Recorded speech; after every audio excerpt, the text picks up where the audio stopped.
তো শীত তো এসেই গেছে বন্ধুরা, তার জন্য শীতের কিছু পিঠে বানাচ্ছি, সেই পিঠেটা তোমাদের সাথে শেয়ার করছি। তো হ্যালো বন্ধুরা, কেমন আছো তোমরা? নিশ্চয়ই ভালো আছো। আমার চ্যানেলে তোমাদেরকে জানাই ওয়েলকাম। তো প্রথমেই আমি কি করলাম বলো তো, আমি এই পিঠেটা বানাবো দুই রকমের, একটা পিঠে একটা রুটি, দুটো বানাবো এই জিনিসটা দিয়েই, মানে লাউ দিয়ে। যদিও প্রথমে লাউটা কেটে রেখেছিলাম, কেটে টুকরো করে তার মধ্যে যে শাঁসটা ছিল সেটা কুড়ে বের করে নিলাম, বের করে নিয়ে গরম করে সেদ্ধ করে নিলাম।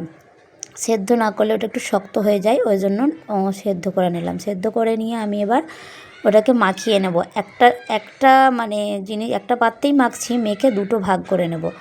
তো ওই কেউ হচ্ছে, তোমরা হয়তো ময়দা দিয়েও করতে পারো বা আটা দিয়েও করতে পারো, আমি আটা দিয়েই করছি। আটা, চিনি, নুন দিয়ে ভালো মতো করে মাখিয়ে নিলাম। একটা ডোয়ের সাথে দুটো ডোই মেখে নিলাম। একটা ডো একটু পাতলা করে মাখলাম, আর রুটি বানাবো বলে একটু শক্ত করে মেখে নিলাম।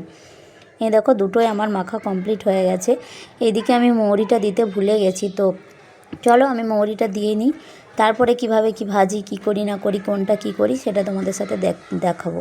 তো চলো দেখো, দেখতে থাকো। আমি কড়াইয়ে তেল দিয়ে দিচ্ছি। আমি এটা ইন্ডাকশানের মধ্যেই করছি, তোমরা চাইলে গ্যাসও করতে পারো। তো যা খুশি করতে পারো তোমরা, তোমাদের ইচ্ছা সেটা।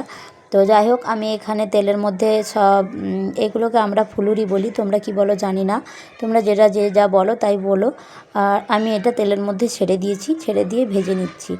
তো দেখো, প্রথমে দেখেছিলে যে চিনি দিয়ে, আমি চিনি দিয়ে করলাম, তোমরা গুড় দিয়েও করতে পারো। এই শীতের সময় গুড় অনেক সময় পাওয়া যায়, কিন্তু আমার কাছে গুড় ছিল না, চিনি ছিল। তো আমি অল্প চিনি দেখিয়েছি, কিন্তু আমি চিনিটা একটু বেশিই দিয়েছি। তোমরা যা তোমাদের স্বাদ অনুযায়ী দিও। তা দেখো, সে আলাদা করে ডোটা যে রেখে দিয়েছিলাম সেটাকে সুন্দর করে রুটি বানিয়ে নিয়েছি।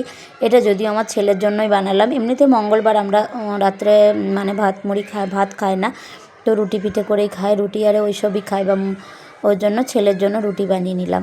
তো লাউ দিয়ে রুটি এমনিতে ভালোও লাগে খেতে, ওই জন্য ছেলের জন্য বানিয়ে নিলাম। এইদিকে আমার রুটি আর ফুলুরি দুটোই বানানো হয়ে গেছে। যদি ভালো লাগে ট্রাই করে দেখতে পারো।